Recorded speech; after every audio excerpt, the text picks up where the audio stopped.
네, 안녕하세요. 두 번째 강의를 맡은 서울 영동고등학교에 근무하고 있는 윤상형입니다. 반갑습니다. 자, 오늘 그 날씨도 되게 무더운 날씨인데 생각보다 많은 인원이 오신 것 같아가지고 약간 책임감을 좀 느끼고 조금 더 좋은 그 양질의 정보를 제공할 수 있는 그런 설명회가 좀 되도록 노력하겠습니다. 오늘 이제 제가 맡은 두 번째 강의가 2026-2027 대입을 위한 정시 지원 전략인데 뭐 알고 계시겠지만 2027과 관련된 부분은 지금 나와 있는 게 없죠. 근데 2026까지는 지금 나와 있습니다. 전형 계획이 나와 있기 때문에. 그래서 이제 2026 내용도 좀 있고요. 그다음에 2025 내용도 좀 있고요. 그다음에 이제 2024까지 있습니다. 왜냐하면 전년도 정시가 어떤 특징을 가지고 있었는지 그런 부분들도 좀 살펴보시면 아마 좀 도움이 되지 않을까 싶어서 2024부터 쭉 한번 보도록 하겠습니다. 그래서 오늘 이제 이 컨텐츠는 첫 번째는 작년에 수능하고 그 정시 모집의 결과를 조금 한번 분석을 드릴 거고요. 그 다음에 두 번째는 이제 2026, 2027 대입의 어떤 그 특징에 대해서 좀 설명을 드릴 거고, 세 번째는 이제 대비에 대한 이야기를 조금 한번 드려보도록 하겠습니다. 자, 첫 번째 이제 수능, 작년 수능 이제 어떤 특징이 있었는지 한번 설명을 드리도록 할게요. 첫 번째 이제 작년에 재학생 수능 응시 인원이 감소를 했습니다. 그리고 졸업생들의 수능 응시 인원은 증가했고요. 자, 알고 계시겠지만 이제 해마다 졸업생들이 지금 많이 늘어나고 있습니다. 그러니까 재학생들에 비해서 이제 졸업생들이 좀 많이 늘어나고 있다. 뭐 재학생들은 조금씩 줄어들고 있죠. 왜냐하면 학령 인구가 뭐 일시적으로 상승을 하긴 하지만 전반적으로 좀 줄어들기 때문에 재학생들의 숫자는 좀 줄어들고 있습니다. 그러니까 작년에도 한 34,000명 정도 이제 학령 인구가 감소했다라고 돼 있죠. 당연히 학령 인구가 줄어들기 때문에 재학생들의 수능 응시 인원은 줄어들 수밖에 없고요. 하지만 이제 졸업생들은 계속해서 조금씩 늘어나고 있다. 이 졸업생들의 어떤 그 수능 응시 인원의 증가, 이 부분을 좀 살펴보시는 게 재학생 입장에서는 좀 큰 도움이 좀 되지 않을까 싶습니다. 왜냐하면 사실은 경쟁을 할 때 재학생끼리만 경쟁을 하면 좀 편할 텐데 졸업생하고 같이 경쟁을 한단 말이죠. 그리고 이제 그 우리가 뭐 꼭 그런 건 아니지만 재학생과 졸업생의 어떤 수능 경쟁력을 비교할 때 졸업생들의 수능 경쟁력이 조금 더 높다라고 이렇게 많이 판단을 하고 있습니다. 그럼 결국은 졸업생들이 좀 많이 늘어나면 늘어날수록 재학생 입장에서는 이제 수능 점수, 수능 경쟁력이 좀 낮아질 수밖에 없고, 그다음에 당연히 정시에서 좋은 결과를 내기가 조금은 어려울 수도 있죠. 그래서 재학생 인원, 그다음에 수능 응시 인원 이런 것들을 좀 같이 비교를 해보면 좋을 것 같습니다. 자, 두 번째 이제 선택 과목에 대한 인원 변화, 그다음에 선택 과목에 따른 유불리가 발생을 했죠. 그러니까 유리한 과목이라고 생각하는 과목들에는 선택 과목 그 선택자 수가 조금 늘어날 수 있고요. 그다음에 또 이제 그걸로 인해서 이제 유불리가 발생을 하고 있기 때문에 이런 것들을 이제 하나씩 좀 짚어 드릴 거고요. 세 번째 이제 작년의 수능은 역대급 불수능 이런 걸 아마 기사를 통해서 좀 보셨을 거라고 생각이 됩니다. 국어하고 수학, 보통 이제 국어하고 수학 둘 중에 한 과목만 어려워도 사실은 되게 수험생들이 부담을 많이 느끼는데, 작년 같은 경우는 국어도 수학도 거기에다 뭐까지요? 영어까지. 그러니까 국수영 모두가 다 이제 어려운 수능이어서 그걸로 인해서 이제 점수 구조가 어떻게 되느냐, 또 변별력은 어떻게 되느냐, 그 다음에 수능 최저에 대한 영향은 또 어떻게 되는지, 또 지원 경향은 어떻게 되는지 이런 부분들을 조금 설명을 드리도록 하겠습니다. 자, 그 다음에 이제 과탐2 표준 점수가 상승을 했습니다. 자, 서울대학교에서 이제 작년부터 과탐2 필수 반영을 폐지를 했죠. 그래서 이제 단순하게 과탐2를 필수 반영을 왜 폐지를 했느냐, 과탐2를 선택하는 우수한 학생들이 자꾸 줄어드니까 결국은 서울대 입장에서도 우수한 인재를 확보하는 차원에서 과탐2 필수 반영을 폐지했는데, 작년에 생각보다 많은 과탐2 선택자가 나왔습니다. 그로 인해서 이 과탐2의 표준 점수가 많이 올라갔거든요. 그러면 당연히 표준 점수가 올라가면 이 과목이 좀 유리할 수도 있다. 그런데 물론 뭐 100분위를 반영하거나 아니면 변환 표준 점수를 쓰거나 그러면 그런 유리함은 좀 줄어들 수도 있지만, 대학에 따라서는 표준 점수를 그대로 반영하기도 하거든요. 그런 경우에는 과탐2를 선택한 그 학생들의 표준 점수가 굉장히 많이 올라가기 때문에 어떤 유리함 또 불리함이 또 생겨날 수 있습니다. 그래서 이 부분을 올해도 좀 지켜보셔야 되고요. 그다음에 올해까지만 좀 지켜보시면 윤곽이 좀 잡히지 않을까 싶은 그런 생각이 좀 있습니다. 이런 것들도 하나씩 좀 설명을 드리도록 하겠습니다. 자, 그다음에 이제 선택 과목 및 계열별 점수 차이로 인해서 교차 지원의 흐름이 지속되고 있다. 뭐 알고 계시겠지만 지금 현재 통합형 수능이라고 하는 건 예전에 수학 나형과 수학 가형, 그러니까 인문계 학생들은 수학 나형을 주로 선택을 하고 자연계 학생들은 수학 가형을 선택했습니다. 그러니까 가형 시험과 나형 시험이 따로 있었기 때문에 나형이 어려울 수도 있고 가형이 어려울 수도 있고 그랬죠. 그래서 이제 표준 점수가 달리 나오기 때문에 나형을 선택했다고 해서 표준 점수가 낮거나 가형을 선택했다고 해서 표준 점수가 높거나 그러질 않았거든요. 근데 이게 이제 하나로 합쳐지면서 선택 과목의 유불리가 발생하면서 미적을 선택한 아이들의 점수가 위로 올라간다라는 거죠. 그래서 결국은 확통을 선택한 문과 학생들과 미적을 주로 선택하는 이과 학생들의 점수 차이가 벌어집니다. 그로 인해서 내가 이과 미적을 선택해서 원래는 이과를 희망했으나 이과 쪽으로 지원해서 들어갈 수 있는 대학보다는 문과 쪽으로 바꿔서 들어갈 수 있는 대학의 선호도가 더 높아지는 그런 현상 때문에 결국은 교차 지원이 지금 계속해서 일어나고 있죠. 이런 특징들도 우리가 한번 좀 살펴드릴 거고요. 그 다음에 이제 수능 변별력 확보에 따라서 상위권 대학의 경쟁률이 조금은 올라간 그런 부분들도 좀 한번 설명을 드려보도록 하겠습니다.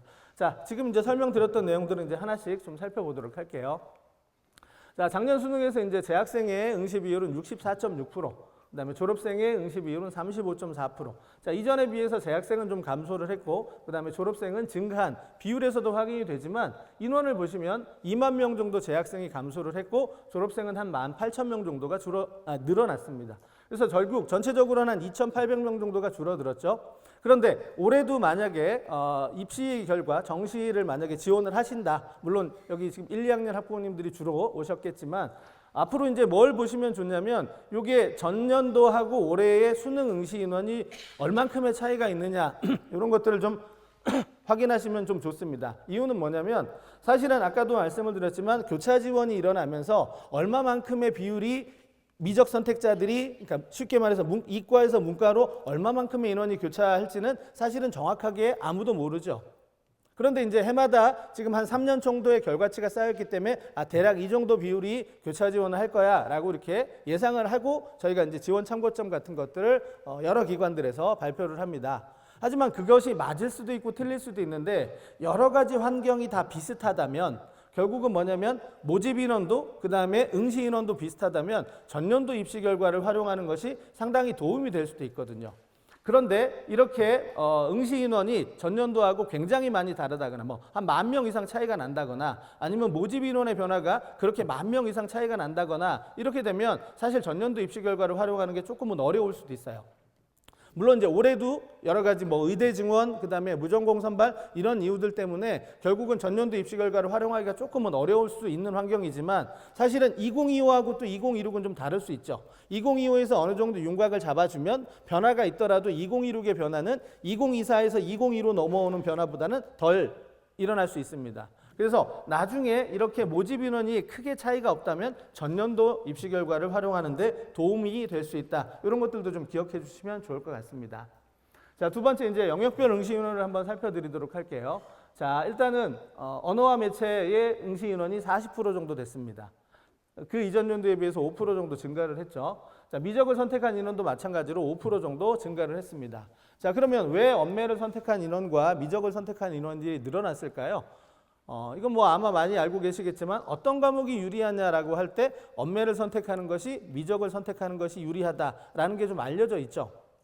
이유는 동일한 원점수 기준으로 화작을 선택했을 때보다 언매를 선택했을 때 작년 기준으로는 4점이라는 표점을 더 얻어갑니다. 그 다음에 마찬가지로 동일한 원점수 기준으로 확통을 선택했을 때보다 미적을 선택했을 때 11점을 더 가져가게 되는 거죠. 결국은 뭐냐면 이런 과목들의 응시 인원은 늘어날 수밖에 없다. 그럼 이제 올해는 어떻게 될 것이냐를 봤을 때 결국은 국어에서 화작과 언매의 유불리는 그대로 살아 있습니다. 저기에선 변화가 없으니까요. 하지만 수학 쪽에서의 변화는 좀 있죠. 이따가 좀 설명을 드리겠지만 미리 말씀을 드리면 올해부터는 선택 과목의 제한이 없어졌어요. 그러니까 예전에는 연세대학교 기계공학과를 가려면 무조건 수학은 미적 또는 기하, 탐구는 과학을 선택을 했어야 돼요. 하지만 올해부터는 연세대학교 기계공학과를 가는데 확률과 통계를 선택해도 되고 사회탐구를 선택해도 지원이 가능하게 되었습니다. 그럼 결국은 자연계의 학생들 입장에서는 예전에는 무조건 어려워도 힘들어도 미적을 했어야 되지만 지금은 그렇지 않을 수도 있게 됐다는 거죠. 이걸로 인해서 결국은 학생들 중에서는 나는 미적이 너무 어려우니까 확통으로 좀 넘어가야지 라고 생각하는 학생들이 나타날 수도 있다는 거죠. 자, 이것도 이따 좀 자세히 좀 설명을 드릴 건데 그래서 수학에서 미적의 선택자는 더 늘어나기는 좀 어려운 환경이고요. 하지만 국어에서 언매는 유리함이 아직도 살아있기 때문에 선택자가 조금 더 늘어날 수 있다. 이런 것들도 참고하시면 좋을 것 같고요. 하지만 여기서 제가 추가로 뭐 하나 설명을 좀 더 드리자면 국어에서 언매를 선택하는 게 분명 유리한 점은 많아요. 일단 점수에서 유리하고요. 그 다음에 미리 학습을 하고 나면 문제를 좀 빨리 풀 수 있기 때문에 시간을 좀 절약할 수 있어요. 그래서 그 남는 시간을 독서하고 문학에 투자를 할 수 있기 때문에 국어에서 조금 더 점수를 올릴 수 있습니다. 하지만 여기서 결정적인 건 뭐냐면 이 언어와 매체에서 핵심은 언어거든요. 문법. 근데 이건 학습 부담이 있는 과목이에요. 그리고 일정 그 시간 이상의 학습 시간을 필요로 하는. 그런데 학습 시간을 많이 들였는데도 이 언어에서 문법에서 내가 어떤 그 성취를 하지 못한다면 사실은 굉장히 헛심만 쓰고 마는 거거든요. 그래서 그런 친구들이라면 문법을 되게 어렵게 느끼는 친구라면 굳이 언매를 선택하실 필요는 없습니다. 그러니까 언매가 유리하다니까 나도 언매를 선택해야지 이렇게 따라가시는 건 별로 현명한 전략은 아니라는 거죠.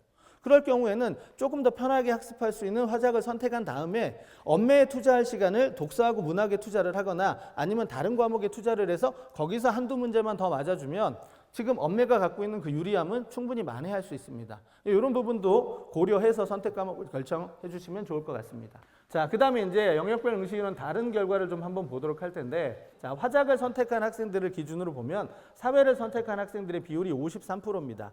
그러니까 사회를 주로 선택하는 아이들은 이제 문과 학생들이 되겠죠. 그럼 문과 학생들은 사회를 선택하고 그 다음에 국어에서는 화작을 선택하는 경우가 조금 더 많더라. 그 다음에 언매를 선택한 아이들의 비율을 보니까 과학을 선택한 아이들이 62%, 즉 언매를 선택한 아이들은 이과 학생들이 조금 더 많더라, 이렇게 볼 수 있을 것 같죠. 밑에 나와 있는 사회 플러스 과학은 사실 문과보다는 이과일 가능성이 좀 크죠.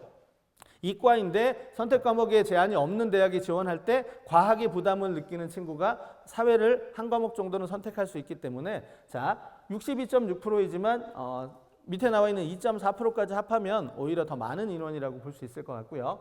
자, 수학에서는 당연히 사회를 선택한 친구들은 대부분 다 확률과 통계를 선택했죠. 자, 당연히 마찬가지로 과학을 선택한 친구들은 미적분이나 이제 기하를 선택하고 있는데, 자, 이런 특징들은 좀 일반적으로 저희가 알 수 있는 그런 경향성인데, 자, 요건 이제 뭐냐면 국어에서 이제 과학의 선택 비율, 영어에서 과학의 선택 비율이 사회를 선택한 학생들의 비율보다 더 높다라는 건 전체적으로 봤을 때 문과를 희망하는 친구들보다 이과를 희망하는 친구들이 조금 더 많다라는 것을 보여주는 수치이고요. 자, 중요한 건 요겁니다. 자, 사회를 선택했는데도 수학에서 확통을 선택하지 않고 미적이나 기하를 선택하고 있는, 특히 미적분을 선택하고 있는 비율이 8.1%, 인원으로 따지면 한 18,000명 정도 된다라는 거죠. 그러면 당연히 사회를 선택하고 미적을 선택한 아이들은 어떤 생각을 가지고 선택을 했을 거란 말이죠. 이유는 뭐냐면 미적분을 선택했을 때 점수에서 확통을 선택했을 때보다 조금 더 많은 점수를 가져갈 수 있기 때문에, 그러면 상위권 학생들을 중심으로 인문계 상위권이지만 내가 어려운 미적에 조금 더 도전을 해보겠다라는 학생들도 조금 더 늘어나고 있다. 이런 것들도 우리가 수치상에서 좀 볼 수 있을 것 같습니다. 하지만 자, 분명히 점수 구조에서 미적하고 확통에서 미적이 유리한 건 맞아요. 그런데 미적의 학습량이 확통의 학습량보다 훨씬 더 많습니다. 그래서 인문계 학생들이 굳이 내가 조금 더 나은 점수를 얻기 위해서 미적분을 선택해야지라고 생각하기보다는 오히려 수원수투, 공통과목인 수원수투에 조금 더 집중해서 공통과목을 만점에 가깝게 맞도록 하는 것이 훨씬 더 나은 전략이라고 생각이 됩니다. 물론 미적분을 선택해서 자연계 학생들처럼 잘할 수 있으면 그걸 선택해도 괜찮죠. 학종에서도 유리한 거니까. 경영경제를 가기 위해서는 미적분을 선택하는 것이 유리한 부분이 있거든요. 그런데 그 미적분은 일반 선택 과목이기 때문에 등급 계산이 된다는 거. 이런 것 때문에 인문계 학생들이 선뜻 미적분을 선택하지 못하는 이유도 됩니다. 그래서 요 미적분, 인문계 학생들이 미적분을 선택할 때는 여러 가지 것들을 조금 고려하고 선택을 좀 했으면 좋겠다는 말씀을 좀 드리도록 하겠습니다. 자, 그 다음에 이제 탐구 과목에서 어떤 과목들을 많이 선택하는지를 한번 좀 보여드리도록 할게요. 자, 해마다 변함이 없습니다. 큰 변화는 없죠. 생활과 윤리하고 사회문화를 선택하는 학생들이 가장 많습니다. 그 다음에는 이제 윤리와 사상이라든가 한국지를 선택하는 과목들이 그 다음을 좀 잇고 있고요. 자, 그 다음에 이제 이과 쪽에서는, 과학탐구 쪽에서는 생원과 지원의 선택이 굉장히 많죠. 지금 다른 물리나 화학에 비해서. 1과 2를 비교하면 당연히 2의 선택자가 굉장히 좀 적고 그 다음에 1의 선택자가 상당히 많다라는 걸 알 수 있으실 거예요. 그런데 자, 생원과 지원의 선택자가 굉장히 많은 가운데 또 하나 보셔야 될 게 뭐냐면 작년에 화학원의 선택자가 58,000명이었다라는 겁니다. 이전 연도에는 7만 명이 넘었죠. 자, 7만 명이 넘던 화학원의 선택자가 이렇게 5만 8천 명으로 줄어들었다. 이것이 이제 미치는 파급이 어디에 갈 거냐? 다른 데는 사실 과목 선택에 제한이 없기 때문에 다른 데는 상관없어요. 한 군데만 딱 상관이 있습니다. 그게 어디냐면 서울대학교죠. 서울대학교는 자연계 응시용을 2-1과 2-2로 나눴어요. 그래서 2-1 쪽에 해당하는 모집 단위에는 반드시 물리 또는 화학의 한 과목을 선택을 해야 됩니다. 근데 대부분의 아이들은 생원과 지원을 선택하고 있기 때문에 많은 학생들이 생원과 지원 조합으로 선택을 했을 때는 그 2-1 쪽에는 지원을 하기가 좀 어렵죠. 그러니까 결국은 2-1에 지원할 수 있는 학생들이 적은 상태이기 때문에 2-2와 2-1을 비교하면 평균 경쟁률 면에서 2-1이 조금 더 아래로 형성이 될 거예요. 그런데도 지금 화학원에서 7만 명에서 5만 8천 명으로 떨어졌다는 건 작년에 2-1에 그 지원자가 줄어들 수 있다라는 가능성을 우리가 생각해 볼 수 있다는 거죠. 그럼 올해도 만약에 정시 지원을 전략을 세우실 때, 물론 올해는 아니고 내년, 후년에 세우실 때 물리라든가 화학의 선택자 수의 변화는 결국은 2-1 모집 단위의 경쟁률에 영향을 줄 수 있다는 걸 조금 같이 생각해 보시면 좋지 않을까 생각을 했습니다. 자, 이제 물화생지 2 선택자들. 서울대의 그 필수 반영 폐지에 따라서 되게 많이 줄어들었을 거라고 예상을 했는데 지금 이전 연도에 비해서 한 4천 명 정도가 늘어난 숫자입니다. 자, 그거 이제 한번 살펴드렸고요. 그 다음에 이제 작년의 점수 구조, 어려운 수능이었다. 얼마나 어려웠는지를 한번 보도록 하겠습니다. 자, 국어의 표준 점수 최고점은 150, 수학의 표준 점수 최고점은 148이죠. 일반적으로 140대 초반만 돼도 변별력을 확보하고 어려운 수능이라고 저희가 이제 일반적으로 생각을 하는데 이제 150 가까이 올라갔다라는 건 지나치게 어려운 수능이었다라고 볼 수 있는 거죠. 이전 연도에는 국어는 이제 134가 최고점이었고요. 수학은 145. 그러니까 수학의 표준 점수 상승은 한 3점이지만 국어에서 지금 16점 가까이 올라갔습니다. 자, 그럼 여기서 우리가 생각할 수 있는 건 뭐냐면 최고점에서 1등급까지의 거리, 그 칸수. 그러니까 국어 같은 경우는 17칸이고요. 수학 같은 경우는 15칸입니다. 이전 연도에는 8칸, 그 이전 연도에는 수학은 12칸. 그러면 사실 저희가 대학을 원서를 쓸 때 국어, 수학만 가지고 원서를 쓰는 건 아니지만 이 두 가지를 가지고 본다라고 했을 때 최상위권 최고점에서부터 1등급까지의 그 칸수를 계산을 해보면 32칸 안에 아이들이 촘촘히 이렇게 분산이 돼 있을 겁니다. 그런데 2023 대수능에서 보시면 20칸의 그 학생들이 나눠질 거예요. 그러면 수능 응시인원이 크게 차이가 없다면 어차피 최고점부터 1등급까지에 들어가는 학생들의 숫자는 비슷할 텐데 그 학생들이 32칸에 나눠서 들어가느냐 아니면 20칸에 나눠서 들어가느냐에 따라서 뭐가 달라지느냐, 한 칸에 들어가는 학생들 숫자가 달라지게 되죠. 그 한 칸에 들어가는 숫자는 결국은 뭐예요? 동점자하고 연결이 되겠죠. 그러면 결국은 지금 2023 대수능에 비해서 2024 대수능은 결국은 동점자가 덜 나온다라는 겁니다. 그러니까 시험이 저렇게 어려워서 표준점수 최고점이 올라가면 칸수가 많아지고 그 한 칸에 들어가는 학생들의 숫자가 줄어들기 때문에 동점자가 줄어드는 결과가 나오고요. 동점자가 줄어든다는 얘기는 내가 원서를 쓸 때 조금 더 편하게 쓸 수 있다라는, 그래서 소신 지원의 경향성을 일반적으로 보이게 됩니다. 내가 원서를 쓰려고 하는데 주변에 찾아봤더니 나하고 점수 비슷한 애가 없어요. 그럼 내가 편하게 쓸 수 있죠. 나보다 높은 아이들이 많다. 그럼 나는 안 쓰면 돼요. 나보다 낮은 아이들이 많다. 그러면 쓰면 되죠. 그런데 만약에 수능이 쉬워가지고 주변을 봤더니 내가 A대학 B과를 쓰려고 하는데 옆에도 나랑 동점, 얘도 나랑 동점, 얘랑 나도, 이러면 내가 불안해서 쓸 수가 없는 거죠. 몇 명이나 나랑 동점이 나타날지를 모르기 때문에. 그래서 우리가 이제 일반적으로 수능이 조금 더 어려우면, 변별력을 갖게 되면 대신 어려운 수능이었지만 변별력이 있었기 때문에 지원 전략 세우기가 조금 더 용이하다, 이렇게 판단을 하죠. 자, 그럼 그 아래 구간 한번 보도록 하겠습니다. 1등급에서 2등급까지의 그 구간도 작년에는 8.7점, 그런데 재작년에는 4.7점. 물론 최고점에서 1등급까지의 거리만큼은 아니지만 조금 더 벌어졌죠. 그럼 결국은 어떻게 돼요? 1등급하고 2등급 사이에는 그 구간에 있는 학생들도 결국은 상대적인 자신의 위치를 알기가 조금 더 쉽기 때문에 소신 지원의 경향성을 보였을 가능성이 있죠. 그럼 그 아래 구간은 어떻게 되느냐? 이제 2등급에서 3등급, 4등급으로 내려가는 이 구간은 보시면 알겠지만 큰 차이가 없어요. 결국은 이제 3, 4등급으로 내려갈 때 그 구간에 속해 있는 칸수라든가 학생들 수는 크게 달라지지 않는다.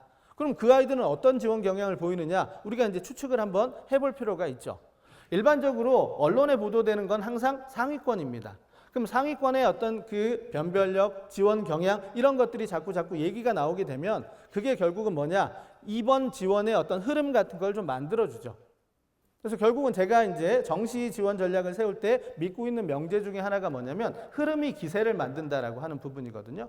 결국은 자 상위권 쪽에서부터 소신 지원의 흐름이 이뤄가면 중위권까지도 소신 지원의 흐름이 밀어 닥칠 수 있다라는 그런 것들을 좀 한번 염두에 두시면 어떨까 싶습니다. 자, 그 다음에 이제 영어를 한번 보도록 하겠습니다. 영어까지 어려웠죠. 영어 1등급 비율이 4.71%예요. 그 전 연도에는 7.83%. 올해 이제 6월 모의고사 아직 채점 결과가 안 나왔지만 지금 올해 6월 모의고사 3학년들 6월 모의고사도 영어가 어려웠는데 이보다 더 어려웠을 거라고 지금 예상이 되고 있습니다. 그러니까 4%가 안 될 거라는 예상이 더 많이 나오고 있어요. 그러니까 지금 앞으로 이런 경향성들은 뭐냐면 영어가 그렇게 쉽게 출제되지 않을 경향성이 높다라는 거죠. 어쨌든 평가원에서는 변별력을 확보하기 위한 노력들을 좀 많이 할 거고요.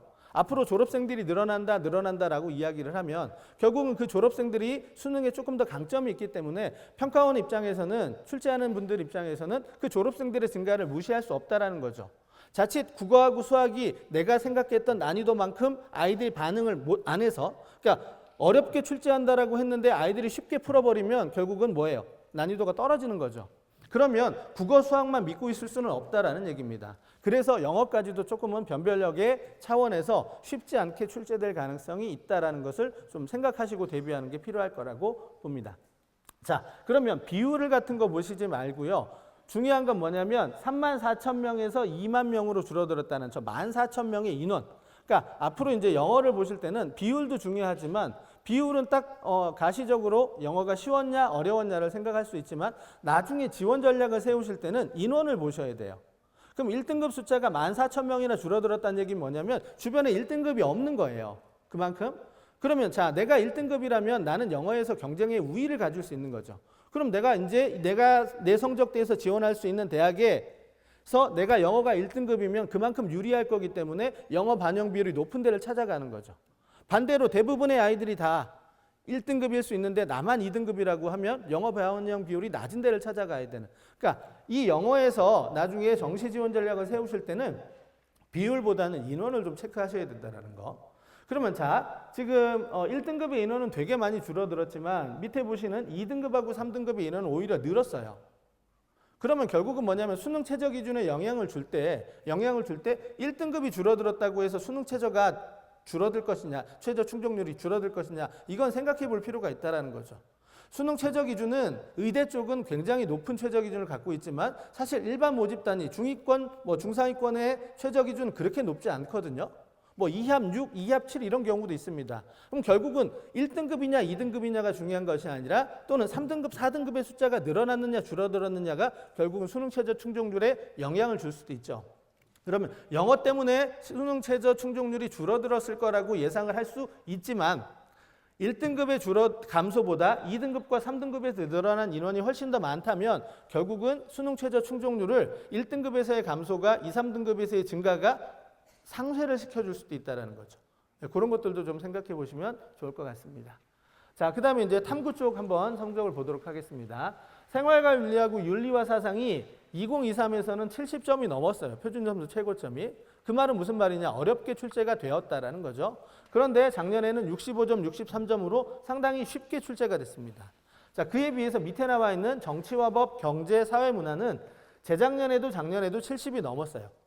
70이 넘으면 되게 어려운 시험이라고 우리가 생각을 해볼 수 있죠. 자, 그 다음에 이제 가운데 있는 지리하고 역사 쪽의 과목들은 2023에도 2024에도 보시면 알겠지만은 그렇게 어렵게 출제되지는 않고 있다라는 얘기죠. 자, 이런 특징들을 저희가 한번 생각을 하면서 선택 과목을 결정하실 게 필요하죠. 선택 과목을 결정하실 때는 가장 자신 있는 과목, 좋아하는 과목을 선택하는 게 첫 번째이고요. 두 번째는 이런 것들을 한번 특징을 좀 고려해 보시면 또 도움이 됩니다. 하지만 여기에서 정답이 있지는 않아요.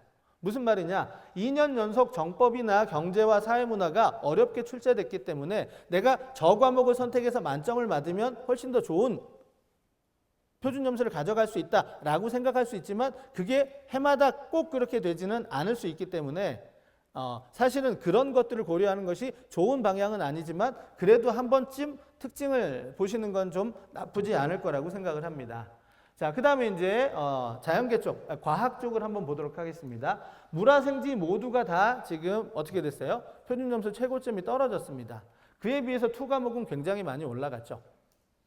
결국은 원 과목이 하락을 하고 투 과목이 성적이 저렇게 올라간 이유는 뭐냐면 표준점수라고 하는 건 그 집단의 평균이 낮은 상황에서 나만 성적이 좋을 때 표준점수가 올라가거든요. 그러면 작년 수능에서 이 투 과목을 선택한 학생들의 대부분은, 많은 인원이 대부분 다 하위권이에요. 그래서 그 하위권들이 많이 있기 때문에 평균이 낮아진 상태고요. 그 상태에서 조금만 내가 점수가 좋으면 표준 점수를 높이 올라갈 수 있는 거죠. 자, 여기서 투의 표점이 올라간 것도 물론 중요하지만 한 번쯤 더 선택 과목에서 생각할 게 뭐냐면 원 과목의 표점이 지금 저렇게 다 떨어졌다라는 거예요. 이유는 뭐냐면 결국은 원 과목의 표점도 상승을 하려면 이게 평균이 떨어져야 되는 건데 이과를 희망하는 학생들 중에서 성적이 좀 부족하거나 학업에 뜻이 없는 친구들이 지금 투 쪽으로 많이 옮겨간 상태라는 거죠. 작년 기준으로. 그러면 원 과목을 선택한 아이들은 대부분 다 학업에 뜻이 있는 친구들이에요. 그러면 문제가 아무리 어려워도 그 친구들은 풀어내려고 노력을 하다 보면 평균이 낮아지기가 어렵다라는 특징이죠. 그럼 평균이 떨어지지 않는다는 얘기는 뭐예요? 표점, 최고점이 올라가기 어려울 수도 있다는 거죠. 그래서 이런 특징들이 올해도 이어질지 이런 부분들을 좀 보시면서 선택 과목에서 원과 투를 결정하시는 걸 좀 고려하시는 게 필요하지 않을까 싶습니다. 자, 그 다음에 이제 전체적으로 봤을 때 사회탐구의 표준점수 최고점의 평균은 67.2점. 전년도보다 한 3점 떨어졌죠. 그 다음에 과학탐구는 71.8점, 71.75점이에요. 정확하게는. 이전 년도보다 올랐죠. 자, 그러면 이 평균점은 우리가 어디서 활용을 하게 되냐면 중상위권 대학들은 표준점수나 100분위를 그대로 활용하지 않는 거 아마 알고 계실 거예요.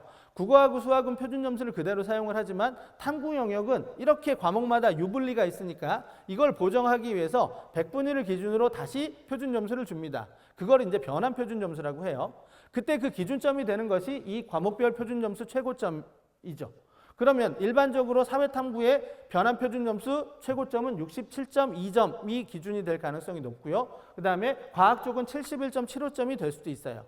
그런데 이게 약간은 좀 불합리하죠. 저는 개인적으로 이제 이 원과목 선택자가 월등히 많은 원과목의 표준점수 평균을 최고점의 평균을 변환 표준점수의 기준으로 삼아야 된다고 개인적으로 생각하는데 뭐 제 개인적인 생각이 대학에 전해지는 건 아니니까. 자, 투 과목은 표점이 굉장히 높죠. 그래서 요걸 합하니까 71.75점이 되는 거고요. 그럼 대학에서 이제 제 생각대로 원의 표점을 변환 표준점수의 최고점으로 할 것인지 아니면 원, 투를 다 합한 전체 과목의 평균을 변환 표준점수의 기준으로 삼을지 한번 나중에 원서 쓰시기 전에 꼭 지켜보셔야 됩니다. 지금까지는 원, 투 과목에 다 평균을 가지고 변환 표준점수의 기준을 좀 잡고 있다는 거 참고하시면 좋을 것 같습니다. 자, 그 다음에 지금 선택 과목별 점수 분포를 보시면 2023 대수능하고 2023 대수능이 크게 다르지는 않죠. 무슨 말이냐? 자, 파란색은 미적 선택자들의 분포이고요. 그 다음에 빨간색은 확통 선택자들의 분포입니다. 자, 그럼 결국은 뭐냐면 상위권으로 올라올수록 미적 선택자의 숫자가 훨씬 더 많다라는 거죠. 그래서 아까 잠깐 설명을 드렸지만 내가 미적을 선택해서 이과 쪽으로 지원을 하려고 하면 예를 들어서 석차가 10,000등 정도 돼요. 그런데 만약에 내가 문과 쪽으로 돌려서 지원을 하려고 하면 그때는 석차가 1000등 정도 돼요. 결국은 뭐예요? 그런 것들 때문에 교차 지원이 일어날 수밖에 없다라는 거고 그 흐름은 접점이 돼 있는 부분이 작년 2023 대수능에서는 한 310점이었는데 작년에는 280까지 그러니까 점점 더 왼쪽으로 가고 있죠. 그 말은 무슨 말이냐면 작년까지는 결국은 미적 선택자가 중위권 아이들도 미적을 더 많이 선택을 하면서 점수에서 우위를 보이고 있었다라는 그런 특징을 우리가 좀 생각해 볼 수 있습니다. 자, 그래서 선택 과목별 점수 차이를 보시면 해마다 조금씩 났어요. 어떨 때는 뭐 1점, 2점도 나기도 했지만 어떨 때는 뭐 8점에서 10점도 벌어지기도 했죠. 그러니까 이런 것들은 이제 시험의 특성, 그다음에 수험생의 특성에 따라서 달라지는 것이기 때문에 뭐 우리가 일반화할 수는 없습니다. 하지만 작년 기준으로 이제 엄매와 화작의 점수 차이는 4점, 그다음에 확통과 미적의 점수 차이는 11점까지 벌어졌죠. 요 이제 11점까지 벌어진 요 특징 때문에 결국은 올해 선택 과목의 필수 반영이 폐지가 됐음에도 불구하고 지금 현재 3학년 학생들, 이과 학생들 중에서 미적에서 확통으로 넘어가는 친구들이 그렇게 많지는 않다라는 거죠. 네, 그런 것들도 좀 참고하시면 좋을 것 같습니다. 자, 작년에 변별력을 확보한 시험이었다. 그래서 그런 경우에는 소신 지원의 흐름이 두드러진다. 그러면 결국은 중상위권 대학의 경쟁률은 좀 올라갈 수 있지 않을까 이렇게 이제 예상이 됐는데 경쟁률 한번 비교해 보시면 2023에서는 한 4.81 정도 서울 소재 이제 11개 대학에 그다음에 2024에서는 5.37 그러니까 경쟁률이 약간 올라가서 소신 지원의 경향성을 좀 보였구나라고 저희가 한번 생각해 볼 수 있습니다. 자, 그런데 이제 의학 계열 쪽에서 경쟁률을 보면 지금 뭐 의예과, 치의예과, 한의예과, 뭐 약학과, 수의과 쭉 보면 수의예과는 조금 올라갔지만 나머지 4개 계열에서는 조금 떨어졌거든요. 그래서 뭐 그렇게 크게 떨어지진 않았지만 그러면 최상위권 쪽에서는 여전히 시험이 쉽거나 어렵거나 이렇게 과감하게 쓰기는 좀 쉽지는 않구나. 아니면 오히려 내 위치를 상대적으로 알기 때문에 내가 과감한 지원을 하기가 좀 어려웠구나. 이렇게 좀 분석을 해볼 수 있을 것 같습니다. 자, 그럼 이제 두 번째, 지금까지 이제 2024 대수능과 정시 모집의 특징에 대해서 좀 설명을 드렸고요. 두 번째 이제 올해 2026과 2027의 정시 모집의 특징을 좀 간략하게 살펴보도록 하겠습니다. 자, 핵심은 이거죠. 선택 과목의 필수 반영이 폐지됐다라는 거. 자, 그런데 이게 이제 2025 대입을 제가 가져왔습니다. 그리고 보시면 2026은 2025에서 2026으로 넘어가면서 또 달라지는 게 있어요. 그러니까 2025 기준으로는 서울에 있는 대학은 서울대, 홍익대, 고려대, 시립대가 선택 과목에 제한을 그대로 두고 있습니다. 서울 소재 대학 기준으로. 그런데 사선으로 되어 있는 이 대학들은 2026부터는 전부 다 제한을 풀어요. 그럼 결국 서울에 있는 대학 중에서 제한을 두고 있는 대학은 어디밖에 없느냐? 서울대밖에는 없죠. 2026부터는. 그리고 이제 일부 의대가 좀 남아 있고요. 지방에 있는 대학들도 대부분 다 이제 풀게 됩니다. 물론 선택 과목의 제한을 풀었다고 하는 것은 일반적인 거고요. 그 대학 안에서도 모집 단위에 따라서 지방 대학의 경우 의학 계열이라든가 아니면 뭐 수학 교육과라든가 과학 교육과 이런 특정 모집 단위에는 그대로 제한을 두고 있는 경우도 있습니다. 그러니까 이 대학이 일반적으로는 풀렸다 하더라도 어떤 특정 모집 단위는 아닐 수 있다는 걸 좀 참고하시면 좋을 것 같고요. 그 다음에 보시면 이제 의대 쪽에서도 확통과 사탐의 조합으로 지원할 수 있는 그런 대학들이 있습니다만 현실적으로는 가능하긴 좀 어렵죠. 왜냐하면 작년 기준으로 확통을 선택했을 때의 만점과 미적을 선택했을 때 만점이 11점 정도 차이가 나기 때문에 확통을 선택하고 만점을 맞아도 미적을 선택한 아이들이 한두 개 틀린 아이보다도 표점이 부족해요. 그럼 뭐 0.1점으로도 당락이 결정되는 최상위권 의예과에서 확통을 선택하고 만점을 맞고 내가 합격을 기다린다. 이게 쉽지는 않을 겁니다. 그래서 일단은 서울대를 목표로 하거나 아니면 의학 계열을 목표로 하면 분명히 미적과 과학을 그대로 선택하는 것이 조금 더 나을 수 있다라는 말씀을 좀 드리도록 하겠습니다. 자, 그 다음에 선택 과목이 이제 변경될 가능성이 좀 있다라고 판단을 하죠. 대학에서. 그래서 이제 대학에 따라서 가산점을 주고 있습니다. 자, 보시면 상위권 대학은 가산점이 없어요. 수학에서는. 근데 중위권 대학은 가산점이 있죠. 그럼 상위권 대학은 왜 가산점을 안 주고 중위권 대학은 가산점을 주느냐? 상위권 학생들은 서울대를 희망하고 그 다음에 의대를 희망하고 올해 기준으로는 고대도 좀 남아있기 때문에 결국은 그런 대학들을 희망하기 때문에 미적을 포기할 수 없다는 게 첫 번째 이유이고요. 두 번째, 아까도 말씀을 드렸지만 미적을 선택했을 때, 확통을 선택했을 때보다 11점을 더 가져갈 수 있기 때문에 그것이 주는 유리함이 있어서 굳이 과목을 변경할 이유가 없는 겁니다. 하지만 중위권을 희망하는 중위권 성적대 학생들은 분명히 넘어갈 수 있다라고 생각이 되는 거죠. 그래서 대학에서도 뭐예요? 3% 또는 뭐 5%, 3%, 5%, 7%, 뭐 10%까지. 그러면 사실 뭐 10%, 15% 정도 되면 확통을 선택했을 때 유리함이 굉장히 없어져요. 가산점도 넘어서야 되고 그 다음에 또 뭐도 넘어서야 돼요? 미적과 확통의 점수 차이도 넘어서야 되기 때문에 굉장히 힘들게 되죠. 하지만 저 3% 정도는 저희가 이제 한번 또 생각을 해볼 수 있을 겁니다. 자, 그러면 요거는 이따가 한번 대비 쪽에서 선택 과목을 어떻게 결정하는 것이 더 나을지는 좀 자세히 설명을 드리도록 하겠습니다. 자, 그 다음에 이제 탐구 쪽에서의 가산점은 주로 우리가 과학에 대한 가산점만 생각을 하는데 사회 쪽에서도 가산점을 주는. 그럼 사회 쪽에서는 왜 가산점을 주느냐? 당연히 뭐예요? 교차 지원. 이과에서 문과로 넘어오는 그 교차 지원을 조금 막아보려는 그런 어떤 흐름으로 좀 볼 수도 있죠. 근데 여기서의 특징은 뭐냐면 아까 수학에서는 상위권 학생들, 상위권 대학은 가산점을 주지 않는다라고 제가 말씀을 드렸죠.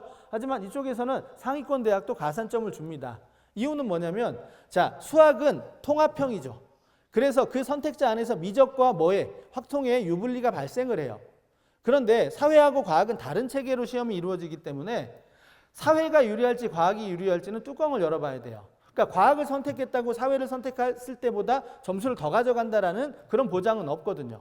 그러니까 결국은 뭐예요? 그냥 그대로 가산점을 두지 않으면 상위권 학생들도 과학에서 사회로 넘어갈 수도 있다라는 우려 때문에 결국은 가산점을 부여하고 있다라는 거. 비율은 이렇게 보시면 뭐 3에서 5%, 밑에 보시면 10%까지도 있습니다. 그래서 나중에 선택 과목의 변경 여부를 결정할 때는 두 과목의 점수 차이, 수학에서는 그다음에 가산점, 그다음에 탐구 영역에서는 요 가산점까지 같이 고려를 하셔야 된다는 거 좀 말씀을 드리겠습니다. 자, 그다음에 2025 기준으로 정시에서 학생부를 반영하는 대학은 서울대하고 고대가 있습니다. 그런데 이제 2026부터는 연세대가 들어오고 한양대가 들어오고 그렇습니다. 앞으로 이제 조금 더 2027에 한두 대학 정도가 더 늘어날 수도 있고요. 어쩌면 2028에서는 조금 더 늘어날 가능성도 있습니다. 이유는 앞서도 잠깐 설명을 들으셨겠지만 수능 자체가 이제 선택이 없어지면서 결국은 조금 변별력이 약화될 수능으로 좀 예상이 되거든요. 그럴 경우에는 당연히 뭐예요? 학생부를 반영할 가능성이 커지죠. 대학에서는. 그러면 결국은 내가 지금은 아니지만 나중에 2027에서 끝나면 상관없는데 2028로 넘어갔을 때 정시에 다시 한번 도전을 하려고 했을 때 내신이 나의 발목을 잡을 수 있기 때문에 뭐 내가 학종으로 안 간다면 뭐 내신도 포기하고 활동도 포기하는 그런 학생들이 있는데 학종을 내가 쓰지 않는다 하더라도 내신 공부는 끝까지 졸업할 때까지 가져가는 것이 조금 더 나중에 유리할 수 있다라는 말씀을 좀 드리도록 하겠습니다. 자, 그다음에 수능 반영 방법. 보통 제가 이제 설명해서 이런 수능 반영 방법 같은 건 설명을 잘 안 드리거든요. 그런데 조금 변화된 부분들도 있고 좀 설명이 필요한 부분들도 있어서 올해는 좀 설명을 드려볼까 합니다. 자, 건국대는 우리가 인문, 자연 이런 명칭이 아니고요. 언어 중심, 수리 중심이라는 명칭이에요. 그럼 언어 중심에 해당하는 모집 단위는 어디고 그다음에 수리 중심에 해당하는 모집 단위는 어딘지를 확인을 해보셔야 되겠죠. 일반적으로 언어 중심 그러면 인문계라고 생각하고 수리 중심이라면 자연계를 생각할 수 있는데 자, 우리가 알고 있는 경영 경제, 그다음에 정치 외교 이런 사회과학도 수리 중심으로 포함이 돼요. 그래서 그거 이제 헷갈리지 않으시면 좋을 것 같고요. 자, 경희대학교는 지금 2025까지는 4개 영역을 다 반영합니다. 하지만 2026부터는 이제 영어를 반영 비율에서 뺐죠. 가감점으로 돌리면서 이제 3개 영역만 반영을 하게 돼요. 그러면 당연히 뭐예요? 국어하고 수학의 탐구의 영역별 반영 비율이 올라가겠죠. 그러니까 저걸 모르면 경희대는 국어하고 수학의 반영 비율이 높아졌네 라고 생각하실 수 있지만 물론 낮아진 건 아니니까 높아진 건 맞죠. 하지만 영어가 빠지고 그만큼을 다른 영역이 가져간 특징이라는 것을 좀 기억해 주면 좋을 것 같습니다. 자, 그다음에 이제 서강대학교도 이제 2025에서 2026으로 넘어가면서 수능 반영 방법에 변화를 줍니다. 성대하고 비슷한 방식으로 그냥 선택할 수 있어요. 인문계든 자연계든 모집 단위하고는 상관없고요. 내가 국어를 잘했으면은 예를 들어서 B 조합으로, 수학을 잘했으면 A 조합으로. 그러니까 그 동안은 그 전에는 A만 있었죠. 서강대는. 그런데 이제 B도 생겼습니다. 그러니까 국어하고 수학 중에서 예전에는 수학을 잘하는 아이들만 갔지만 이제는 국어를 잘하는 아이도 서강대에 지원할 수 있게 된 거죠. 자, 그다음에 이제 여기 보시면 서울교대하고 서울대 같은 데는 뭐가 있습니까? 필수 자격 요건 같은 게 있죠. 그러니까 서울교대는 영어는 3등급이어야 되고 그다음에 한국사는 4등급이어야 된다는 최저 기준이 있고 그다음에 서울대는 알고 계시는 것처럼 제2외국어를 응시해야지만 인문 모집단위 지원을 할 수 있습니다. 그다음에 이제 말씀드렸던 것처럼 서울대 자연계열은 뭐예요? 과목의 지정이 있죠.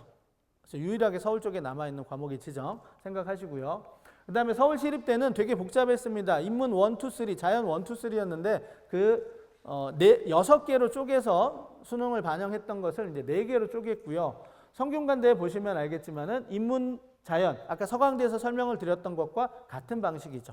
그다음에 밑에 보시면 이제 숙명여대도 상당히 복잡했습니다. 뭐 수학과 다르고 통계학과 다르고 뭐 그렇게 다 달랐는데 인문, 자연으로 그냥 일반화 시켰고 첨단공학하고 자유전공학부만 조금 이제 다르게 수능을 반영합니다. 이렇게 이제 변화된 부분들이 좀 많이 있기 때문에 요걸 보시고 이제 나중에 준비를 좀 하시면 어떨까 싶습니다. 자, 이제 세 번째 이제 대비에 대한 부분을 좀 설명을 드리도록 하겠습니다. 어쩌면 이제 여기서부터가 가장 중요한 부분이 될 수 있겠죠. 뭐 2024는 이미 지난 거고요. 그다음에 20 아까 보여드렸던 특징은 자료로 읽어보시면 되는 거고, 이제 여기서부터 이제 제가 드리고 싶은 얘기들이 좀 있으니까 조금 더 귀를 기울여 주시면 도움이 되지 않을까 싶습니다. 그리고 여기서부터 진행되는 얘기는 제 주관적인 의견이 좀 많이 포함이 되기 때문에 우리 학부모님들께서 비판적으로 좀 들어주시면 더 좋을 것 같습니다. 그러니까 사실과 달라질 수도 있는 부분이 있죠. 그러니까 지금 제가 분석했던 내용들을 설명을 드린 거니까 100% 저 사람 말대로 될 거야 라고 이렇게 생각하지 마시고 논리적으로 저 사람 분석이 좀 타당하다 그러면 좀 믿어주시도 되지만, 그렇지 않으면 그냥 학부모님들의 의견을 그대로 가져가셔도 될 것 같습니다. 자, 제가 생각하는 2026, 2027 그 대입의 정시 준비 키워드를 5개로 꼽았습니다. 물론 이거는 올해 2025도 마찬가지라고 생각이 돼요. 자, 첫 번째는 뭐냐? 의대 증원, 그 다음에 전공 자율 선택제. 자, 전공 자율 선택제라는 건 쉬운 용어로는 무전공 선발이에요. 근데 무전공 선발보다는 조금 더 약간 격식 있는 표현인 전공 자율 선택제로 이제 바꾸려고 합니다. 자, 두 번째는 이제 졸업생 증가입니다. 자, 세 번째는 이제 선택 과목에 대한 결정이죠. 네 번째는 과탐투를 선택할 것이냐. 물론 두 가지는 비슷한 맥락이긴 해요. 선택 과목을 결정한다는 측면에서. 자, 마지막은 이제 수능 시험의 난이도. 자, 이건 이제 어떻게 될 것이냐에 대한 설명을 좀 드리고자 합니다. 자, 첫 번째 이제 의대 증원과 관련된 기사들 많이 보셨죠? 그리고 이제 이건 다 철진한 얘기입니다. 가장 핵심적인 건 마지막에 이거예요. 저희가 이제 우스갯소리로 기사를 어떤 마음으로 쓰셨는지는 모르겠지만 저희는 이걸 보고 되게 많이 웃죠. 의대 증원에 용기를 가졌다. 퇴근 후에 수능을 열공하는 2030 직장이 늘어난다. 이걸 보면서 약간 다 대부분 다 웃음이 나오셨을 거예요. 그 웃음이 뭐 유쾌한 웃음은 아니었겠죠. 그런데 밑에 보시면 이 친구들은 사교육비 감당 여건이 마련됐다. 본인들이 돈을 벌어서 학원비를 댈 수 있다. 이러면서 너무 약간 씁쓸한 웃음이 나왔는데 이걸 어떻게 해석을 할 거냐라는 거죠. 진짜로 이 아이들이 정말 들어올 거냐 안 들어올 거냐라는 거예요. 이 아이들까지 들어오면 진짜로 졸업생들이 더 많이 늘어날 수 있는 부분이고요. 이 아이들이 들어오지 않는, 이 아이라고 해도 되죠? 저보다는 어릴 테니까. 네. 제가 뭐 30대 이상으로 보이시죠? 네, 그러니까 분명히 저보다는 어리니까 이 아이라고 해도 되는데, 이 친구들이 이제 들어오게 되면 결국은 우리가 예상했던 것보다는 졸업생들의 증가가 훨씬 더 많아질 거고요. 그 다음에 이 친구들은 그냥 맹목적으로 들어오진 않거든요. 직장을 포기하고 들어오는 거예요. 그러면 전 나름대로 얘들은 실력을 갖추고 들어온다라고 보여집니다. 그럼 얘들이 얼마만큼 들어오느냐에 따라서 그냥 1, 2년 차의 졸업생이나 재학생들한테는 분명히 영향을 준다라고 생각을 하죠. 그래서 많이 안 들어오기를 그냥 해프닝으로 끝나기를 바랄 뿐입니다. 자, 어쨌든 의대 증원과 관련돼서 이렇게 이제 늘어나고 있습니다. 보시면 서울 쪽은 없다고 되어 있지만 성균관 의대가 80명이니까 당연히 서울 의대가 되고요. 그 다음에 이제 260명이 수도권 쪽이고요. 나머지는 전부 다 지방 의대입니다. 그리고 그 지방 의대에서 증원된 인원은 대부분 다 지역 인재 전형으로. 그래서 이제 아마 이 기사가 나올 때 두 가지를 아마 생각을 하실 거예요. 의대 증원된다. 그럼 우리 아이도 의대를 갈 수 있는 거 아니야? 라고 생각했다가 아니야. 지방 의대래. 그리고 지방 의대를 대부분 다 많이 보냈고, 그 다음에 지방의대 중에서 다 지역인재래. 그럼 우리는 많이 못 가는 거 아니야? 라고 이렇게 생각할 수 있는 거죠. 그런데 이게 이제 반은 맞고 반은 틀리는 거죠. 첫 번째는 뭐냐면 의대가 증원이 됐을 때 입결이 어떻게 될 것이냐, 낮아질 거라고 생각이 돼요. 의대가 이제 3,000명에서 2,000명이 증원돼서 5,000명이 되면 약대 아이들도 의대로 올라서겠죠. 약대까지. 그러면 서울대 아이들은 약대로 올라서고 연고대 아이들은 서울대로 올라서고 뭐 이렇게 쭉 이제 합격자들의 연쇄 이동이 일어나면 입결이 내려가는 건 맞습니다. 근데 잘 생각해 보면 이게 맞으려면 뭐의 변화가 없어야 되냐면 이 집단의 변화가 없어야 되죠. 집단이 동일한 집단이면 그대로 모집 인원이 의대 모집 인원이 늘어나면 자연계 입결이 내려가는 게 맞아요. 그런데 만약에 여기서 외부 유입이 있다면요. 여기서 말하는 외부 유입은 누구예요? 졸업생들이죠. 지금 현재 우리가 예측할 수 있는 졸업생의 규모보다 더 많은 인원이 들어온다면 그 친구들이 결국은 들어와서 어디를 차지해요? 윗자리를 차지할 가능성이 크죠. 그럼 결국은 내 실력을 그대로, 재학생 입장에서는 내 실력을 그대로 갖고 있더라도 나보다 실력 좋은 졸업생이 추가로 더 들어오면 내 상대적인 위치는 내려갈 수밖에 없어요. 그렇게 되면 우리 아이가 의대를 갈 수, 또 아니면 뭐 자연계에서 조금 더 대학을 레벨업 시킬 수 있었다가도 안 될 수도 있다는 거죠. 그래서 이 의대 증원의 이 영향은 졸업생들이 얼마만큼 증가하느냐하고 좀 맞물려서 저희가 좀 생각을 해봐야 됩니다. 그거 좀 신경을 써주시면 좋겠고요. 두 번째, 이제 좀 약간 안 좋은 얘기를 제가 해드린 거죠. 대부분 다 학생들은 의대 증원 때문에 나는 의대를 못 가더라도 대학은 좀 높일 수 있을 거야 라고 생각했는데 좀 안 좋은 얘기를 드렸다면 희망적인 얘기를 좀 한번 들어보고자 합니다. 자, 지방에 있는 대학에서 전부 다 뭐예요? 지역인재 전형으로 뽑는다라고 하니까 서울에 있는 학생들은 기회가 많지 않은 건 아니냐라고 생각할 수 있는데 자세히 들여다보면 일단은 320명, 서울하고 수도권에 320명이 늘었죠. 그거 우리가 이제 혜택을 볼 수 있는 거고요. 그 다음에 지방의대에서도 지역인재 전형으로 100%를 뽑는 게 아니거든요. 60%, 많은 대학은 80% 가지만 60% 잡으면 나머지 40%는 뭐예요? 서울 아이들이 지원할 수 있는 일반 전형으로 뽑는다라는 거죠. 그 다음에 지역인재 전형으로 뽑는 그 인원이 우리가 생각하는 것보다 또 대학이나 그 지역에서 감당할 수 있는 인원보다 훨씬 더 많다는 분석들도 있어요. 그렇게 되면 뭐냐? 결국은 이 지역인재 전형으로 수시에서 이만큼을 뽑으려고 대학에서 계획을 했지만 그만큼 뽑지 못할 수도 있다는 거죠. 왜냐하면 최저 기준을 상당히 높이 걸어놓을 가능성이 있습니다. 하지만 그걸 충족하지 못하면 그런 아이들이 없다면 대학은 내신이 좋더라도 수능 최저를 만족하지 못한 아이들은 선발할 수가 없잖아요. 그래서 수시에서 정시로 이월되는 인원들이 발생을 할 수 있다. 자, 그러면 대학 입장에서 이제 그렇게 넘어온 인원을 어떻게 보낼 것이냐를 생각하겠죠. 상식적이라면 수시에서 지역인재로 뽑았다면 정시에서 지역인재로 뽑을 수 있지 않겠느냐. 그런데 넘어오는 대부분의 아이들은 뭐 때문에 넘어오는 거예요? 수능 최저를 못 맞춰서 넘어올 가능성이 있는 거죠.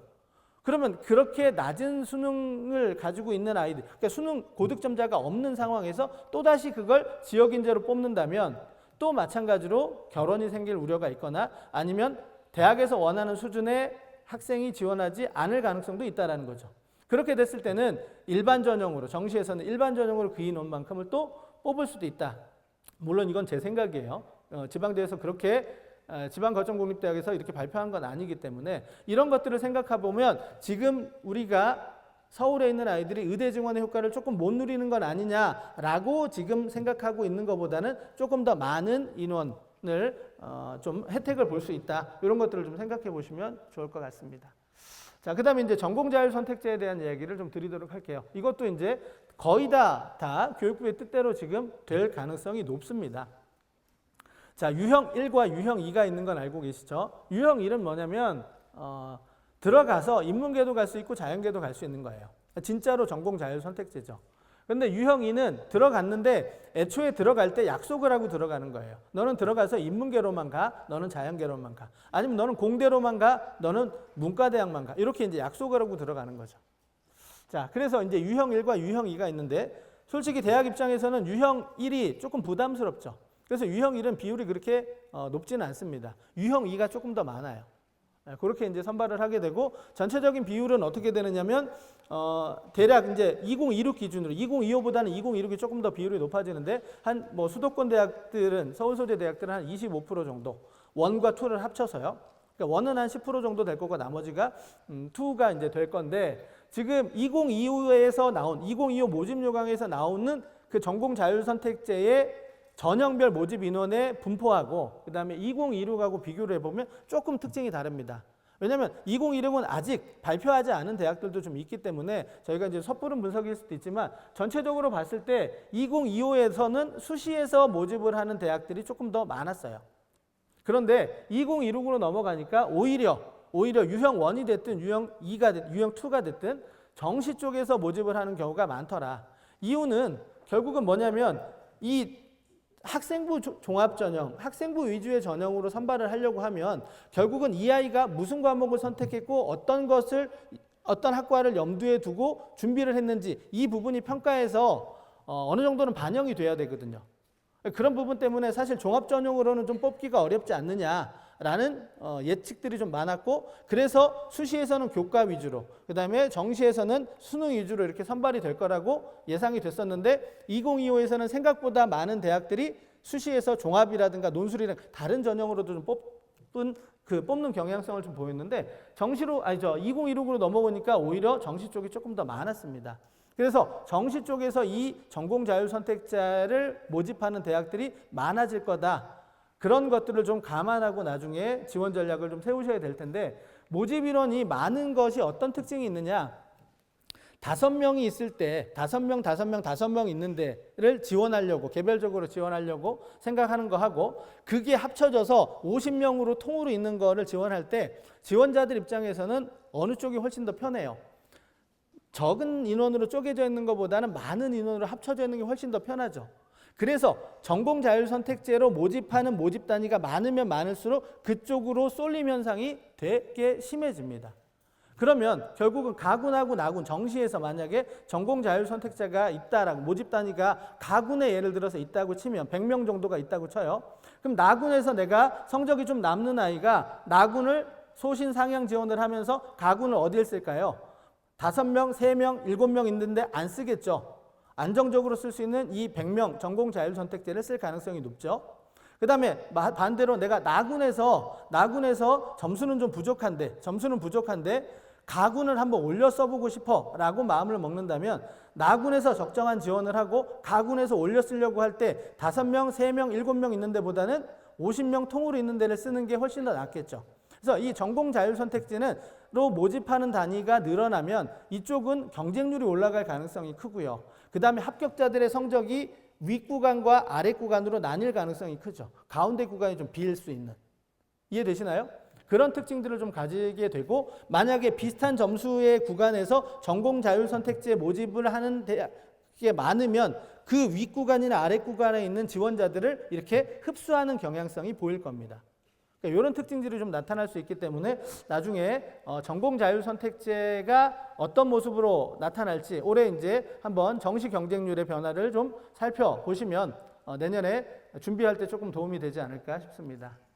자, 그 다음에 이제 졸업생들은 해마다 지금 조금씩 늘어나고 있었죠. 예, 재작년에 한 10,000명 정도, 그 다음에 작년에는 18,000명 정도가 늘어났습니다. 당연히 올해도 지금 되게 여러 가지 요인들이 있기 때문에 늘어날 것으로 예상이 되죠. 근데 얼마나 늘어날 것인지가 되게 궁금해요. 예, 그런데 이제 올해 지금 6월 모의고사의 지원 인원을 한번 봤습니다. 아직 결과는 안 나왔으니까. 재작년에 6월 모의고사의 지원 인원 중에 졸업생은 몇 명이었냐면 한 88,000명 정도 됐어요. 근데 올해 지금 6월 모의고사의 졸업생 지원 인원도 역시 한 88,000명. 정확하게는 398명 정도만 차이가 납니다. 그럼 뭐야? 되게 많이 늘어날 거라고 예상이 됐는데 별로 안 늘어나는 거 아니야? 라고 이렇게 생각할 수 있는데 이미 작년에 많은 인원이 늘어나 있는 상태이죠. 그러니까 올해 지금 88,000명도 적은 숫자는 아니라는 거예요. 그리고 앞으로 이제 9월과 수능으로 더 들어가면 졸업생들의 숫자는 훨씬 더 늘어납니다. 자, 여기서 일단 아까 말했던 지금 뭐 농담처럼 제가 말씀을 드렸던 그 2030 직장인이 과연 6월 모의고사부터 볼까요? 그러진 않겠죠. 그 아이들이 만약에 허수가 아니라 실수라면 9월이나 실제 수능에 더 늘어날 가능성. 그러니까 앞으로 올해 9월 모의고사의 졸업생 인원과 수능에서의 인원을 보시면 정말로 그 기사가 허수인지 실수인지를 한번 판단할 수 있을 것 같고요. 만약에 그 인원이 그렇게 많이 안 들어온다면 지금보다 뭐 10,000명, 20,000명, 몇몇 명 단위로 졸업생들이 증가하기는 좀 어렵지 않을까라고 생각을 합니다. 자, 그 다음에 이제 선택 과목 필수 반영 폐지에 따라서 과목 선택을 이제 어떻게 할 거냐에 대한 설명을 좀 드리도록 하겠습니다. 자, 일단은 수학 쪽에서는 작년 수능에서 11점의 점수 차이가 났어요. 자, 이 이유 때문에 섣불리 지금 미적에서 확통으로 갈아타는 아이들이 좀 없습니다. 그래서 3월하고 5월 모의고사를 봤을 때 졸업생들의 그 미적 선택 비율하고 확통 선택 비율은 크게 차이가 나진 않아요. 그런데 사회하고 과학 쪽에서는 사회 선택자가 늘어나고요. 과학 선택자가 줄어들고 있어요. 그래서 사회 쪽에, 그러니까 탐구 쪽에서는 과목 변경을 하는 친구들이 좀 생기지만 수학은 아직은 아니다. 그러면 지금 현재 1, 2학년 학생들의 선택 과목 결정은 섣불리 하실 필요는 없죠. 올해 수능에, 올해 9월 모의고사, 그 다음에 수능에서의 미적과 확통의 점수 차이를 한번 살펴보셔야 되겠죠. 그래서 이게 만약 좁혀진다면 11점이 아니라 뭐 5, 6점으로 좁혀진다면 결국은 중위권 학생들로부터 조금씩 이탈자가 생길 수도 있습니다. 그렇게 이탈자가 넘어가면 결국은 확통 선택 집단의 수원수도 평균이 올라가겠죠. 미적에서 넘어온 아이들이 있으니까. 그러면 자, 지금 현재 미적분하고 확률과 통계의 그 이 11점이라는 점 차이가 어디서 나는 거냐면 확통 집단과 미적 집단의 수원수도 평균의 점수 차이가 굉장히 많이 벌어져 있는 거에서 원인이거든요. 그러면 결국은 확통 집단에 이탈자가 생겨서 미적에서 확통으로 넘어가는 아이들이 많아져서 확통 집단의 수원수도 평균이 올라가게 되면 미적의 평균하고 차이가 좁혀지게 되죠. 그러면 11점만큼의 차이가 덜 날 수도 있습니다. 그렇게 되면 그때부터 또 이탈자가 조금 더 늘어날 수도 있죠. 그래서 이런 것들을 지금 당장 결정하지 마시고 조금 더 추이를 좀 지켜보시면서 선택 과목의 결정을 좀 하셔야 돼요. 상위권은 웬만하면 안 넘어가시는 게 좋지만 중위권, 하위권은 내가 어차피 부담스러운데 미적하고 확통이라는 걸 결정하기 전에 더 시간을 어디다 많이 쓰시면 돼요. 아까 말씀드렸던 공통 과목인 수원수투에 신경을 더 쓰시면서 선택 과목의 결정을 조금 더 천천히 가져가시는 것도 하나의 방법이 된다는 말씀을 좀 드리고요. 그 다음에 가산점에 대한 이야기, 아까 잠깐 설명을 드렸는데 뭐 10%, 15% 이렇게 되면 가산점을 뛰어넘기가 어려워요. 그런데 자, 수학에서의 가산점하고 탐구에서의 가산점은 좀 다른 것이, 자, 똑같은 3%라 하더라도 수학은 예를 들어서 광운대를 지원하는 학생들에게 3%의 가산점을 준다라고 했을 때 기준이 되는 점수는 광운대를 지원하는 수학 표준 점수의 평균 정도 되겠죠. 뭐 한 120에서 130 정도 될 거예요. 그런데 탐구는 그만큼 점수가 안 되죠. 탐구는 한 50에서 60 정도 돼요. 그럼 똑같은 3%라도 어떻게 돼요? 수학에서의 가산점이 더 크죠. 그러니까 수학에서는 쉽게 넘어가기가 어려운 거예요. 아까도 말씀을 드렸지만 수학에서 넘어가려면 미적과 확통의 점수 차이를 넘어서야 되고요. 그 다음에 가산점을 넘어서야 돼요. 이 두 가지를 다 고려해서도 내가 확통을 선택하는 게 유리하다면 넘어가도 되죠. 하지만 탐구에서는 아까 말씀드렸다시피 그 3%의 가산점만 넘어서면 되기 때문에 과학에서 사회로 넘어가는 인원들은 조금씩 더 늘어날 수 있어요. 그래서 이과 아이들이 과학 조합보다는 과학 사회 조합이 조금 더 늘어날 수 있다. 이것도 역시 흐름을 좀 지켜보시면서 천천히 결정하셔도 돼요. 어차피 수능 공부 지금 하시면 1, 2학년은 무조건 뭘 공부해야 돼요? 국어하고 수학하고 영어를 중심으로 공부하는 거예요. 그래서 탐구는 조금 더 천천히 하셔도 된다라는 말씀을 좀 드리도록 하겠습니다. 자, 아까 지금 이 인원을 좀 설명을 드리면 학력평가 3월하고 5월의 학력평가 인원을 비교를 해보면 수학 쪽에서는 큰 변화가 일어나질 않았어요. 그런데 탐구 쪽에서는 조금 더 변화가 일어났다. 그래서 지금 현재 고3 학생들이 확통으로 넘어가는 아이들은 별로 없지만 뭐는 있다? 과학에서 사회로 넘어가는 인원들은 조금 있다. 이런 말씀을 좀 드리도록 하겠습니다. 자, 과학 2에 대한 이야기 아까도 잠깐 설명을 드렸는데 선택을 2로 바꾸는 것이 좋으냐라고 하는 부분이죠. 아까 보여드렸던 것처럼 수능에서 선택자가 저렇게 많이 줄어들었기 때문에 서울대가 필수 반영을 폐지했는데 작년에 재학생만으로도 이렇게 많은 인원들이 늘어나고 있더라. 그래서 실제로 보니까 점수도 크게 차이는 안 나지만 원과 비교했을 때 점수 차이가 났었죠. 작년 수능에. 그럼 올해 처음으로 실시된 5월 모의고사는 어떻게 됐느냐? 여전히 2를 선택한 아이들이 조금 더 좋은 점수를 가져가고 있다는 거. 그래서 이것도 이제 한번 신중하게 좀 고민을 해보시면 어떨까 싶습니다. 그 다음에 변표를 쓰는 대학에서는 이런 유불리가 좀 없어지지 않느냐? 맞아요. 없어지는 거 맞죠? 아니, 없어지는 건 아니고 좀 좁혀지는 건 맞아요. 그런데 한번 보시면 원점수가 40점일 때 작년 수능 기준으로 지원을 선택한 아이들이 받아갈 수 있는 100분위는 78이에요. 그런데 화학2를 선택했을 때 받아가는 100분위는 96이에요. 그럼 변환 표준 점수는 제가 뭐라고 말씀을 드렸죠? 변환 표준 점수는 100분위를 기준으로 다시 표준 점수를 주는 거예요. 근데 낮은 원점수로 어떻게 해요? 그러니까 같은 원점수로 2를 선택했을 때 더 높은 100분위를 가져가니까 변표를 반영하는 경우에도 조금의 유리함은 남아있을 수 있다는 거죠. 그러니까 이런 것들까지 살피시면서 내가 2로 변경을 할지 말지를 결정해 주시면 좋을 것 같습니다. 자, 수능 시험 난이도에 대한 부분은 그냥 답만 제가 말씀을 드릴게요. 수능 난이도에 대한 부분은 쉽게 출제되지는 않을 거다. 수능 시험의 원칙은 변별력이 있기 때문에 그러면 어디까지 올라갈 것이냐? 작년 수능까지 그렇게 어려워질 것이냐? 그 정도는 아니죠. 물론 올해 6월 모평이 좀 어려워서 지금 고3 학생들은 조금 불안할 수 있지만 그렇게 지나치게 어렵게 출제되지는 않을 가능성이 높지만 어쨌든 변별력을 갖춘 시험이 될 것이다는 부분을 좀 생각해 주시면 좋을 것 같습니다. 자, 교차 지원에 대한 이야기는 제가 아까 좀 설명을 드렸기 때문에 시간 관계상 조금 넘어가도록 하고요. 생각보다 많은 인원이 교차 지원이 일어나고 있다. 그러니까 학부모님들이 생각하시는 뭐 한 30% 40%대가 아니라 중상위권 이상에서는 지원자 중에서는 거의 80% 이상이 미적 기하 선택자로 채워지고 있고 그중에 절반 이상이 합격을 하고 있더라. 이런 것들을 좀 한번 보시면 좋을 것 같습니다. 자, 그다음에 이제 변환 표준 점수에 대한 이야기 좀 설명을 드리도록 하겠습니다. 자, 아까 보여드렸던 것처럼 100분위를 기준으로 이렇게 대학마다 조금씩 뭐예요? 점수를 다 다르게 부여를 하고 특징들이 있어요. 그래서 나중에 정시 지원을 하실 때는 분명히 대학에서 발표되는 이 변환 표준 점수의 의미를 좀 생각해 보셔야 되겠죠. 연세대는 탐구, 사회나 과학에 대한 유불리를 두지 않겠다라는 거죠. 하지만 고려대는 어때요?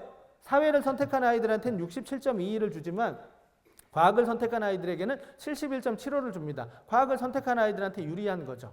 그러면 교차 지원을 할 아이들은 연세대보다는 고려대가 조금 더 유리할 수 있는 이런 특징들이 있어요.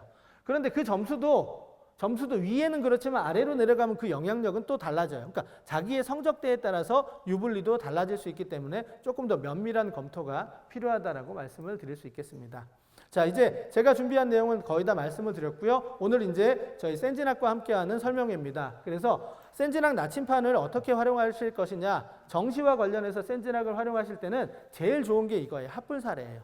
어디서 보기 어려운 거죠. 서울시 교육청에서 수합한 모든 사례들을 이 합분 사례를 통해서 공개를 해놓고 있죠. 그러면 한번 보시면 되죠. 이렇게 지역, 대학, 뭐 합불, 계열 이런 거 다 설정하신 다음에 들어가셔서 쭉 보시면 이렇게 합불이 결과가 나옵니다. 그럼 이 합불 결과 중에서 뭐를 보는 게 좋으냐? 얘가 합격했느냐 불합격했느냐가 중요한 게 아니라 합격한 아이들의 100분위 성적을 보시는 게 좋아요. 왜 100분위를 보는 게 좋냐? 중상위권 대학은 대부분 다 표준점수 플러스 변표로 가지만 이 표준점수라는 건 시험의 난이도에 따라서 시험마다 다 바뀌는 거 아시죠? 그래서 우리 아이의 표점과 이 표점을 단순 비교해서는 갈 수 있는지 없는지를 알 수가 없습니다.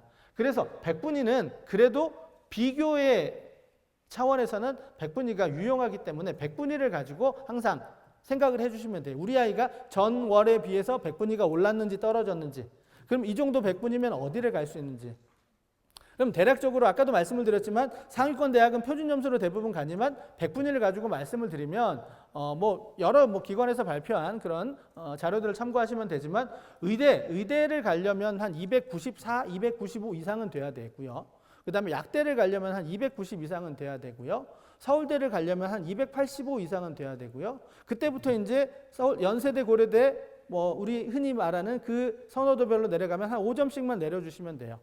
그래서 285, 280, 275, 265 이런 식으로 해서 내려가면 한 건동 홍수까지. 그 다음에 이제 서울에 있는 대학을 갈 거면 한 220 정도. 그 다음에 지방 거점 국립대학도 한 180에서 200 정도 사이만 되면 갈 수 있습니다. 생각보다 낮은 점수로도 갈 수 있어요. 근데 수도권에 있는 대학은 4개를 반영하지 않기 때문에 잘 보셔야 돼요. 4개를 반영하지 않고 3개를 반영하는 쪽이 많기 때문에 오히려 100분위 평균으로 따져보시면 서울에 있는 끝자락의 대학보다 더 높을 수도 있습니다. 그래서 이 100분위 일반적으로 우리가 생각할 수 있는 그 100분위를 가지고 우리 아이의 모의고사 점수를 비교를 해보시면서 우리 아이가 어느 정도 갈 수 있는지를 한번 예측을 해보시면, 그리고 그 추이를 비교해 보시면 우리 아이의 그 모의고사 준비도를 좀 점검할 수 있지 않을까 생각을 합니다. 자, 오늘 제가 준비한 내용은 여기까지고요. 이제 마무리 짓도록 하겠습니다. 자, 첫 번째는 아까 설명을 드렸던 그 대입 이슈가 정시에 미칠 영향을 좀 설명을 드렸던 걸 좀 잘 기억해 주시면 좋을 것 같고요. 두 번째, 졸업생들이 이제 증가가 예상이 되는데 그러면 어떻게 정시 지원 전략을 세울 것이냐 뿐만 아니라 재학생 입장에서는 그래서 나의 수시 지원 전략은 어떻게 될 것이냐까지 고민을 해주시는 게 필요하고요. 자, 세 번째, 선택 과목 필수 반영 폐지에 따라서 선택 과목은 어떻게 결정할 것인지 아까 설명을 좀 다 드렸고요. 그 다음에 수능 과목별 유불리가 있는 상황에서 역시 마찬가지로 선택 과목에 대한 결정 말씀을 드렸고, 마지막, 수능 난이도가 어려울 수도 있고 쉬울 수도 있습니다만 기본적인 방향은 쉽지 않을 거다. 거기에 맞춰서 차분하게 준비하는 것이 나중에 좋은 결과로 이어지지 않을까라고 생각합니다. 자, 긴 시간 잘 들어주셔서 감사드리고요. 나중에 꼭 좋은 결과 있기를 바라면서 오늘 제 설명에 마치도록 하겠습니다. 고맙습니다.